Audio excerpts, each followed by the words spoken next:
Clear. इसके बाद बात करेंगे केमिकल प्रॉपर्टीज की, तो हेडिंग डालिए chemical properties of haloalkane. Haloalkane की केमिकल प्रॉपर्टीज क्या क्या होंगी? तो जैसा मैंने पहले ही बताया, we go through a trick that is R man reaction, यानी केमिकल प्रॉपर्टीज में हम लोग पढ़ेंगे आर मैन रिएक्शन। एक आता था ना आर मान टीवी पर, तो वही R man reaction. R means reduction, M means metal के साथ reaction, E means elimination reaction, और एन मीन्स होता है nucleophilic substitution reaction. Most important, mainly यही पढ़ना ही है आपको, nucleophilic substitution reaction. Chemical properties में सबसे इंपॉर्टेंट यही है आपका, बाकी बेसिक्स हैं। ठीक है, तो आर मैन रिएक्शन पढ़ेंगे। इसके पहले जानेंगे कि हेलो एल्केन, क्योंकि अब हम केमिकल प्रॉपर्टीज पढ़ना चाह रहे हैं, तो केमिकल प्रॉपर्टीज में हम ये जानेंगे कि जो हेलो एल्केन्स हैं वो रिएक्टिव कितने हैं, उनमें रिएक्टिविटी का ऑर्डर कैसा है। अगर हम अभी हमने बनाए थे यहाँ पर बॉइलिंग पॉइंट में हेलो एल्केन के टाइप, हमने क्या किया था, हेलोजन चेंज करते जा रहे थे, फिर हमने कार्बन की चेन चेंज की थी। तो उसमें हम देख रहे हैं कि अगर हमारे पास ऐसे हैलाइड आ रहे हैं तो उनमें ऑर्डर क्या होगा, ट्रेंड क्या होगा, कौन सा हेलो एल्केन ज्यादा रिएक्टिव होगा, ये सब चीजें जानेंगे। ठीक है, तो वो थोड़ा सा देख लेते हैं, उसके बाद फिर अपनी इस ट्रिक पे आते हैं, दैट इज आर मैन। ठीक है, तो देखेंगे रिएक्टिविटी ऑफ हेलो एल्केन। सबसे पहली रिएक्टिविटी ऑफ हेलो एल्केन। ठीक है, सबसे पहला अपना पॉइंट है reactivity of halo alkane. Okay, देखिए हमारे पास है हेलो एल्केन, ये CH3F, CH3Cl, CH3Br और CH3I, यानी कि Mithil flied, Mithil chloride, Mithil bromide, Mithil iodide. ये है हमारे पास हेलो एल्केन। ठीक, इसमें पता करना है कि कौन सा हेलो एल्केन हाईली रिएक्टिव है। भाई देखिए, केमिकल प्रॉपर्टीज का मतलब इनको तोड़ना है और इनकी किसी ना किसी के साथ रिएक्शन होगी, यही तो है मीनिंग केमिकल प्रॉपर्टीज का। तो इसमें यह पता करना है कि कौन सा कंपाउंड इजिली ब्रेकेबल है, जो आसानी से टूट जाए। तो वो हम चेक करेंगे कैसे, देखिए जिसमें बॉन्ड स्ट्रेंथ, ये जो बॉन्ड है, ये बॉन्ड जो स्ट्रेंथ है कमजोर होगी, जिसका बॉन्ड स्ट्रेंथ वीक होगा वो आसानी से टूट जाएगा। तो लेट अस चेक। देखो चारों में डिफरेंस क्या है, हेलोजन का डिफरेंस है, सिर्फ और सिर्फ हेलोजन का डिफरेंस है। यहां पर फ्लोराइड है, यहां पर क्लोराइड है, यहां पर ब्रोमाइड है और लास्ट में आयोडाइड है। तो सबसे ज्यादा रिएक्टिव होता है आयोडोमेथेन। रीजन समझिएगा, रीजन क्या होगा, आयोडीन का साइज होता है बहुत बड़ा, बिगर साइज। सो आयोडीन का साइज बिगर होता है, इस वजह से ये इस बॉन्ड के थ्रू अटैच नहीं हो पाते। भाई बॉन्डिंग क्या है, दो इक्वल एलिमेंट जो हैं, मतलब समान साइज के एलिमेंट आपस में बॉन्डिंग करते हैं, वो स्ट्रॉन्ग बॉन्डिंग होती है। ठीक है, लेकिन अगर एक बहुत ही छोटा साइज है, एक बड़ा साइज का एलिमेंट है, वो बॉन्डिंग करेगा, वो बॉन्डिंग उतनी स्ट्रॉन्ग नहीं होगी।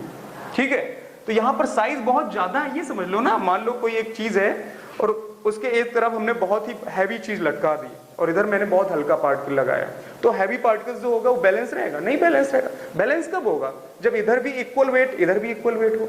तो बॉन्डिंग मजबूत तभी हो सकती है जब इक्वल हो, है ना। जैसे दो पहलवान लड़ते हैं तो क्या होता है, दोनों अगर बराबर के हैं तो दोनों में से कोई हारेगा ही नहीं, यानी कि बॉन्डिंग उनकी बनी रहेगी, यानी कि वो एक मतलब एक इक्विलिब्रियम स्टेट लाते रहेंगे। लेकिन जब क्या होगा, एक बहुत कमजोर है तो वहां पर बॉन्डिंग टूट जाएगी, है ना। तो वही चीज यहां पर मैं बताना चाह रहा हूं कि आयोडीन का साइज बहुत बड़ा है, इस वजह से ये आयोडीन जो है आसानी से ब्रेक हो जाती है। तो इसलिए अगर आपको कई सारे कंपाउंड दिए जाएं और बोला जाए कि कौन सा पहले रिएक्ट करेगा, तो इट इज आयोडोमेथेन। ठीक है, नेक्स्ट।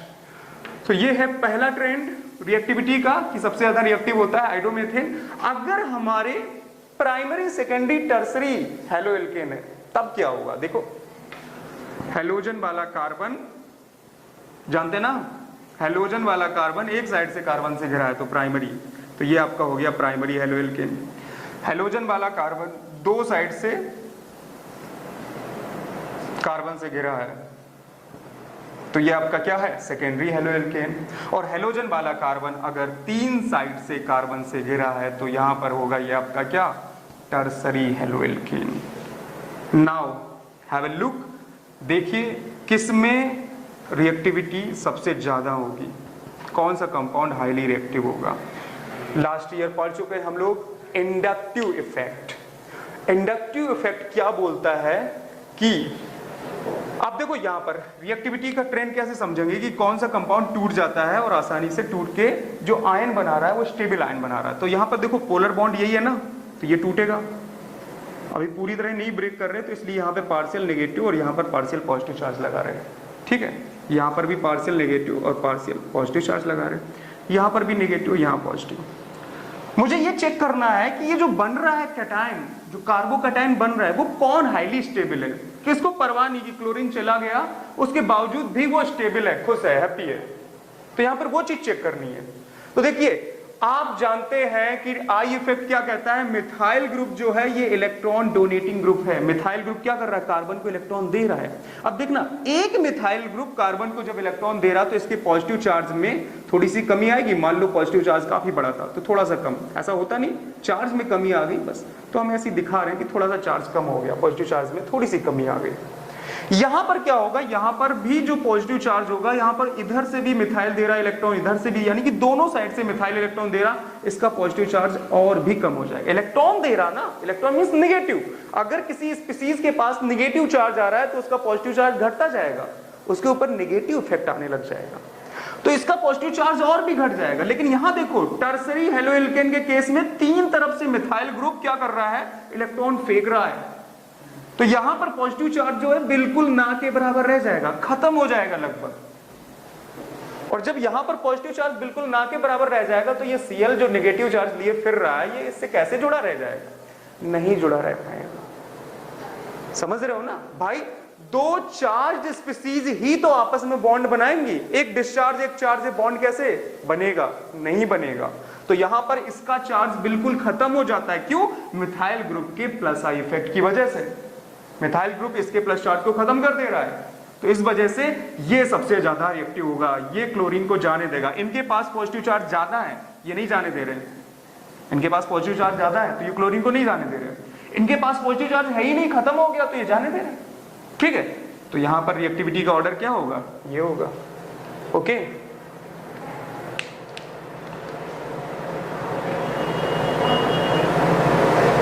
ठीक है, क्लियर हुआ।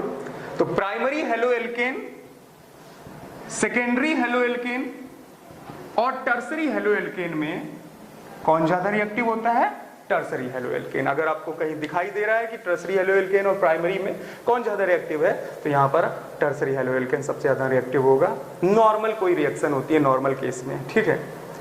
अभी हम SN1 SN2 की बात नहीं कर रहे, अभी कोई हम पार्टिकुलर रिएक्शंस की बात नहीं कर रहे, एक नॉर्मल ट्रेंड बता रहे हैं कि ये रिएक्टिविटी का ट्रेंड है। ठीक है, चलिए, तो ये रिएक्टिविटी ऑफ हेलो एल्केन आपने देखा। इसके बाद अब हम बात करेंगे अपनी वही जो नेम रिएक्शन हम लोगों ने की थी, दैट इज आरमैन रिएक्शन। तो आर मींस क्या बनाया था हम लोगों ने, रिडक्शन। तो सबसे पहले पढ़ेंगे रिडक्शन, फिर मेटल के साथ रिएक्शन, फिर एलिमिनेशन एंड लास्ट में सबसे इंपॉर्टेंट न्यूक्लियोफिलिक सब्स्टिट्यूशन रिएक्शन। तो सबसे पहले हेडिंग डालेंगे कि हेलो एल्केन के रिडक्शन करने पर क्या बनता है, तो हेडिंग पड़ेगी अपनी रिडक्शन। बहुत आसान है रिडक्शन, जानते हैं ना, रिडक्शन में क्या होता है, हाइड्रोजन का जुड़ना, ऑक्सीजन का निकलना, है ना, रिडक्शन में यही तो होता है। तो हमने क्या किया, यहां पर मिथाइल क्लोराइड लिया, मिथाइल क्लोराइड की नेसेंट हाइड्रोजन के साथ रिएक्शन। हमेशा याद रखिए रिडक्शन होता है रिड्यूसिंग एजेंट की प्रेजेंस में, रिड्यूसिंग एजेंट जो रिड्यूस कराता है।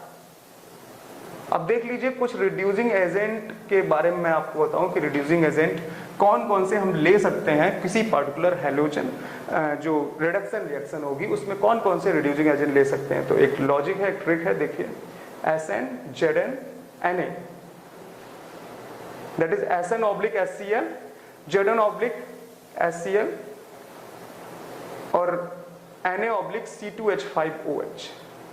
तो इसको देखो रिसेंबल करेंगे तो एक नाम आएगा SN ZN Na, that is Sanjana. आ रहा है।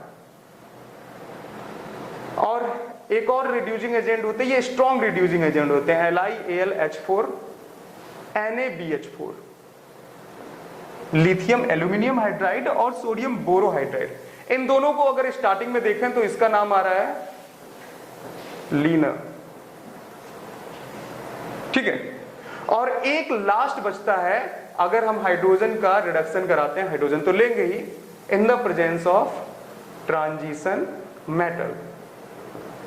Transition metal means D block element कोई भी हो, ठीक है। तो टी और एम से याद रहेंगे टीम, ठीक। तो एक यहां पर लॉजिक बन गया क्या, संजना लीना की टीम, और यही है क्या, रिड्यूसिंग एजेंट, ठीक है।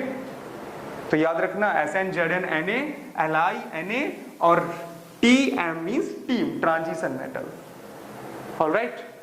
तो इससे आपको ये याद रहेगा कि कोई भी रिडक्शन रिएक्शन हो रही है तो उसमें इनमें से कोई भी आप रिड्यूसिंग एजेंट यूज कर सकते हो। नॉर्मल रिडक्शन कराना है तो हाइड्रोजन ट्रांजिशन मेटल के साथ, transition metal means D block element कोई भी, ठीक है। स्कैंडियम, टाइटेनियम, वेनेडियम, आगे डी ब्लॉक पूरा चैप्टर है वो पढ़ेंगे वहां पर, वो ले सकते हो, या फिर ये रिड्यूसिंग एजेंट ले सकते हो, ठीक है, ऑलराइट बेटा। तो ये रिड्यूसिंग एजेंट है, इनमें से कोई भी एक रिड्यूसिंग एजेंट आप लेकर यहां पर हेलो एल्केन का क्या कर सकते हैं, रिडक्शन करा सकते हैं। तो हमने ले लिया SN/HCl, दैट इज दिस।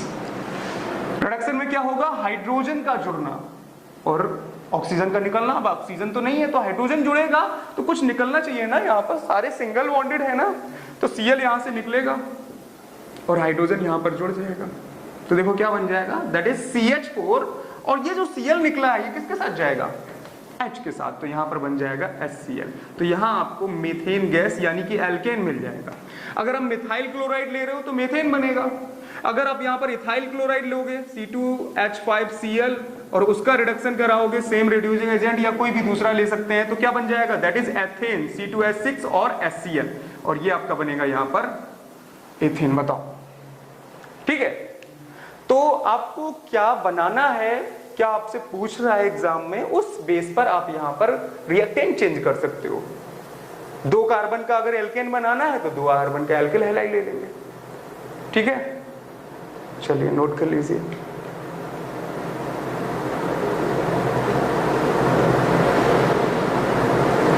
बेटा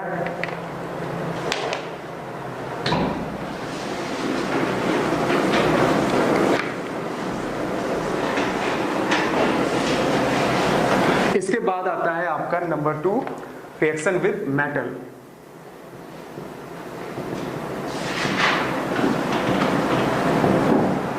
मेटल के साथ रिएक्शन, हेलो एल्केन की अगर हम मेटल के साथ रिएक्शन कराएंगे तो क्या होगा, देखिए CH3Cl की अगर मैग्नीशियम के साथ रिएक्शन कराते हैं, बहुत नॉर्मल रिएक्शन है।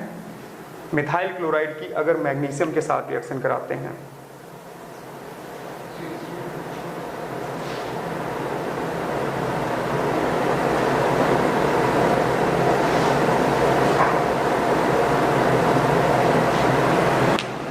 देखिए इसकी मैग्नीशियम के साथ रिएक्शन कराते हैं, हीट कराते हैं, प्रेजेंस होती है ड्राई ईथर की। क्या होता है कि इंसर्शन रिएक्शन, मैग्नीशियम जो है मिथाइल और क्लोराइड के बीच में इंसर्ट कर जाता है और बनाता है methyl magnesium chloride, and that is called RMgX। और यही होता है आपका ग्रिग्नार्ड रीजेंट। ये केमिस्ट्री का सबसे फैमिलियर एलिमेंट है, एक कंपाउंड है।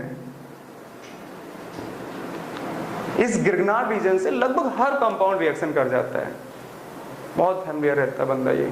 तो ग्रिग्नार्ड रीजन क्लियर। तो मेथिल क्लोराइड की मैग्नीशियम के साथ रिएक्शन कराएंगे तो क्या बनेगा, मिथाइल मैग्नीशियम क्लोराइड, ऑलराइट। ये नोट कर लो, बहुत नॉर्मल रिएक्शन थी। इसके अलावा भी और रिएक्शन होती है, ये है reaction 1, that is reaction with magnesium, और उसके बाद नंबर 2 लिख सकते हैं, यहां पर लिख सकते हैं reaction with magnesium, that is Mg, और ये है reaction with sodium, most important reaction with sodium, और ये कहलाती है वुड्स रिएक्शन।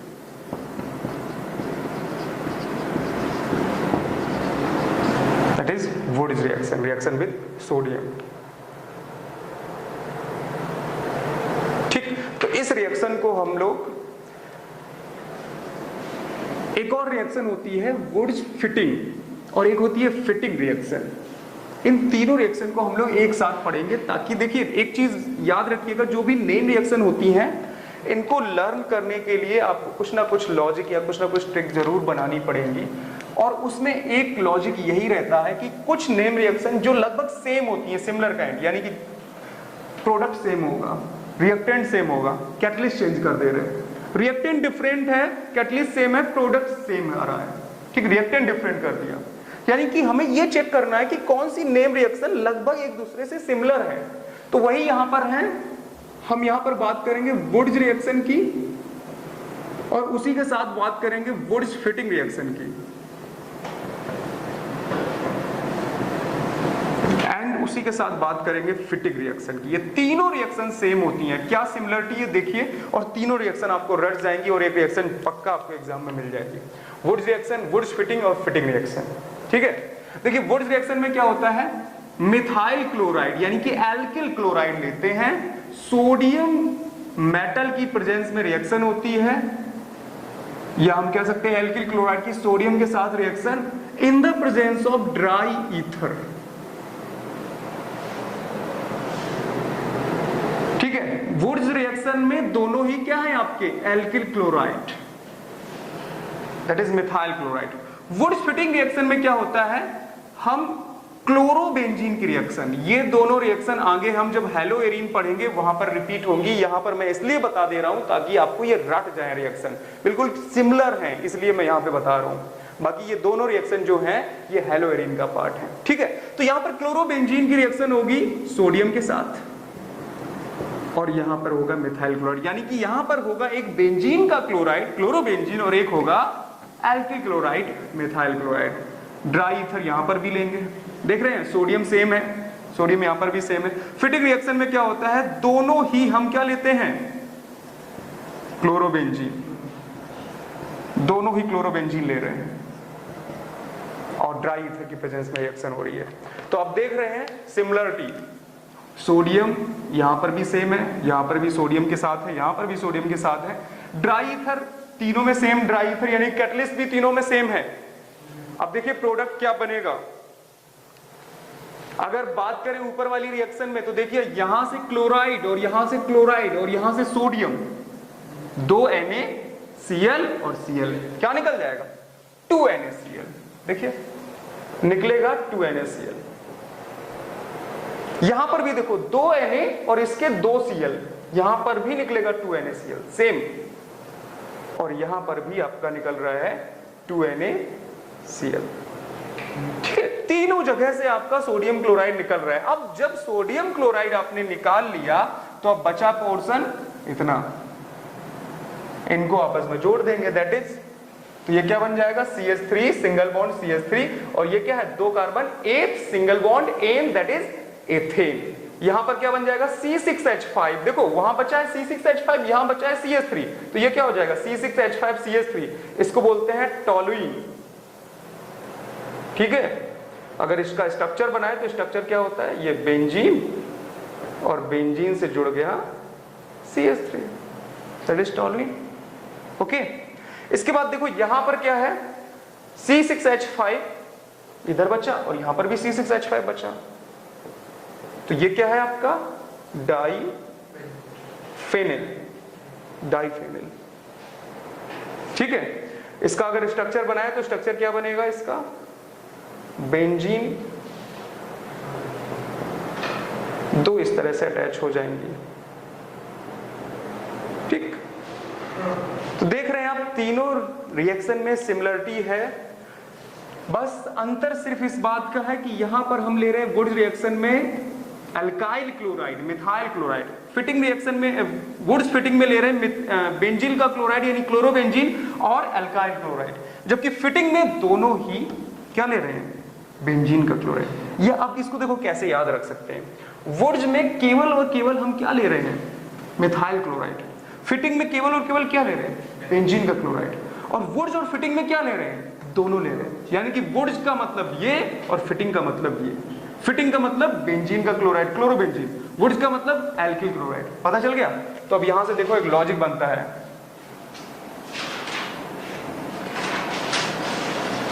इसको याद रखो, ये तो याद ही रहेगा सबको। क्या होता है? व्हाट्सएप और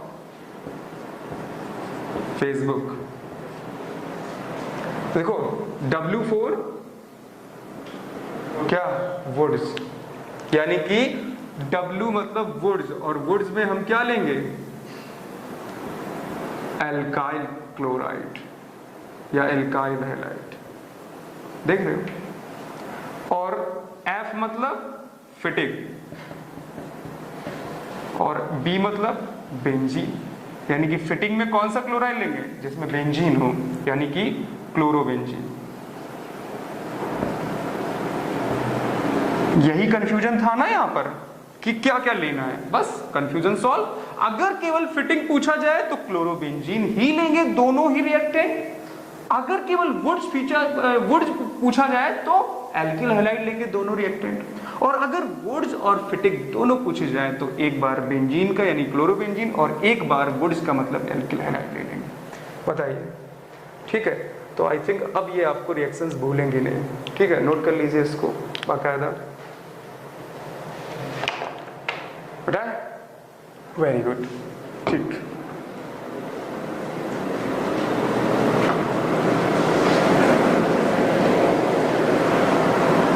तो इसके बाद आपकी आ गई मेटल की रिएक्शन, हो गई खत्म। इसके बाद बात करेंगे हम लोग इलिमिनेशन रिएक्शन पे। तो हेडिंग डालेंगे इलिमिनेशन रिएक्शन।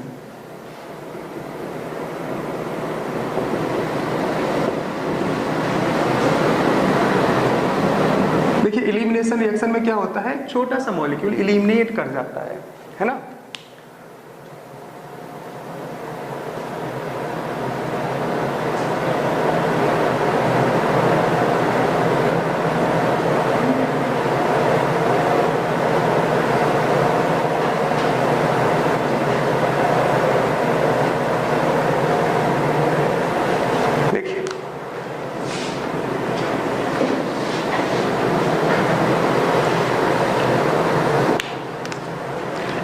में क्या होता है, अगर हम रिएक्शन कराएं इसकी CH3CH2Cl की KOH के साथ, और KOH की जो रिएक्शन होती है दैट इज अल्कोहलिक KOH होता है यहाँ पर, अल्कोहलिक KOH।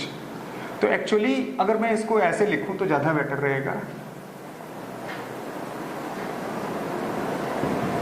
अल्कोहलिक KOH, यानी कि इसकी प्रेजेंस में रिएक्शन होती है। अल्कोहलिक KOH जो होता है वो रिएक्ट नहीं करता।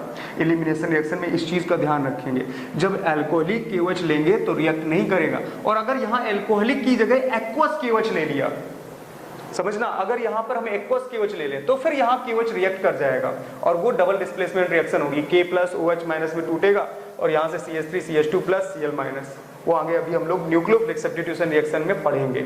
लेकिन यहाँ याद रखना कि अगर हमने अल्कोहलिक KOH ले लिया है तो ये केवल और केवल क्या करेगा, एज ए कैटलिस्ट का काम करेगा, यहीं से ही कंपाउंड टूटेगा। कैसे? देखो CH3CH2Cl को हम ऐसे लिख सकते हैं, CH3 को हमने लिख दिया CH2H, बताओ, ठीक? इस तरह से लिखा है। कार्बन और क्लोरीन में मोर इलेक्ट्रोनेगेटिव, क्लोरीन है यहाँ पर माइनस चार्ज, यहाँ पर आ गया प्लस चार्ज। हाइड्रोजन जो है इलेक्ट्रोपॉजिटिव होता है, यानी कि ये प्लस होगा और ये कार्बन होगा minus, H plus Cl minus निकल जाएगा। और दोनों कार्बन पर देखिए चार्ज क्या है, एक पर है माइनस एक पर है प्लस, यानी कि ये बनाएंगे CH2 डबल बॉन्ड CH2 और HCl आपका निकल जाएगा और यहाँ आपका बन गया क्या, एथिलीन। क्लियर? देखिए ये एक तो नॉर्मल केस हो गया। अगर हमारा कंपाउंड, मान लो इंपॉर्टेंट पॉइंट है ये, देखिए अगर ये कंपाउंड हो तब क्या करेंगे।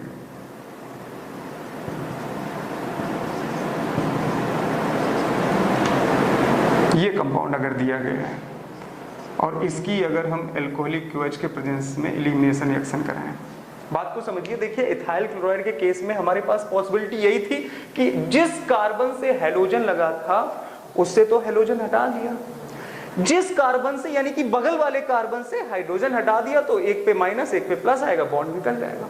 अब यहां पर देखो, यहां पर हम ये बॉन्ड तो जानते हैं पोलर है, ये टूटेगा। ध्यान से देखो इधर, यहां पर आएगा माइनस चार्ज, यहां पे आएगा प्लस चार्ज। अब जब ये माइनस प्लस में टूट गया, ये कार्बन पॉजिटिव हो गया, हमारे पास दो पॉसिबिलिटी है, दो, या तो हम हाइड्रोजन यहां से निकालेंगे या तो हम हाइड्रोजन यहां से निकालेंगे। अगर यहां से हाइड्रोजन निकालेंगे तो ये कार्बन नेगेटिव हो जाएगा, तो यहां नेगेटिव यहां पॉजिटिव, बॉन्ड बन जाएगा, बनेगा ब्यूटीन 1। और जब यहां से हाइड्रोजन निकालेंगे तो यहां पर आ जाएगा माइनस, तो ये बनाएगा बॉन्ड, डबल बॉन्ड, और वो हो जाएगा ब्यूटीन 2। अब कौन सा कंपाउंड मेन प्रोडक्ट होगा, तो वहां पर आता है एक rule, that is called Saytzeff rule. Saytzeff rule क्या होता है, देख लीजिए सैडजप रूल क्या होता है। एक यहां पर रूल लगाएंगे जो कहलाएगा सैडजप रूल। सैडजप रूल ये कहता है कि in the case of unsymmetrical haloalkane, more substituted alkene will be main product, यानी कि मोर सब्स्टिट्यूटेड एल्कीन मेन प्रोडक्ट होगी। देखिए जब हम यहां से हाइड्रोजन निकालेंगे तो आपकी प्राइमरी एल्कीन बनेगी, लेस सब्स्टिट्यूटेड। यहां से निकालेंगे हाइड्रोजन तो बीच में डबल बॉन्ड आ रहा है, मोर सब्स्टिट्यूटेड एल्कीन बनेगी। या फिर ऐसे एक सिंपल लैंग्वेज में समझ सकते हैं कि S मींस होता है स्मॉल, S मींस होता है सैडजप, जहां हाइड्रोजन होंगे कम, जहां हाइड्रोजन होंगे कम, हाइड्रोजन निकालेंगे वहीं से हम, ठीक, जहां हाइड्रोजन होंगे कम वहीं से हाइड्रोजन निकालेंगे हम, ठीक। तो ये चीज ध्यान रखना। जैसे याद करो मार्कोनिकॉफ रूल में भी यही काम कर रहे थे। मार्कोनिकॉफ में भी मार है कम, यानी कि जहां हाइड्रोजन होते थे कम वहां पर हम जोड़ते थे, डिफरेंस इतना है, वहां हम हाइड्रोजन जोड़ रहे थे, यहां हम हाइड्रोजन निकाल रहे हैं। तो अब यहां से देखो हाइड्रोजन निकाल लेंगे, अब काम हो गया आसान, याद रहेगा। अगर ऐसा कोई केस बनता है जब हाइड्रोजन हमारे इधर भी हो इधर भी हो, तो जहां हाइड्रोजन होंगे कम वहां से हाइड्रोजन निकालेंगे हम, ये चीज याद रखना। तो यहां से H हम निकाल लेंगे, और जब H निकालेंगे तो देखिए क्या होगा, H लेके निकलेगा प्लस, कार्बन पे आएगा माइनस, ये माइनस और ये प्लस मिलकर क्या कर लेगा, एक नया बॉन्ड बना लेगा, और आपका कंपाउंड बन जाएगा कुछ इस तरह से, क्या, CH3CH। ये माइनस ये प्लस यहां क्या कर लेगा, डबल बॉन्ड बना लेगा, और ये बन जाएगा ब्यूटीन 2 या ब्यूटूइन, ठीक है। और साथ में निकल क्या जाएगा, HCl, ठीक है। तो ये इंपॉर्टेंट है सैडजप रूल की रिएक्शंस कन्वर्जन में या फिर कहीं पर कंप्लीट द रिएक्शन में पूछी जा सकती है, नोट कर लीजिए। लास्ट आपका बचता है न्यूक्लियोफिलिक सब्स्टिट्यूशन रिएक्शन।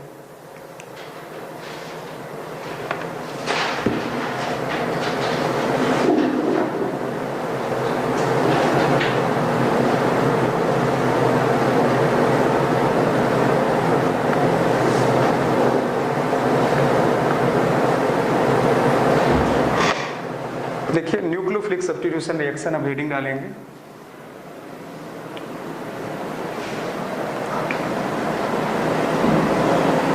और यहीं से आपका हैलोएल्केन फिर फिनिश हो जाएगा। तो ये लास्ट टॉपिक है, लेकिन इसमें रिएक्शन का काफी वेटेज है।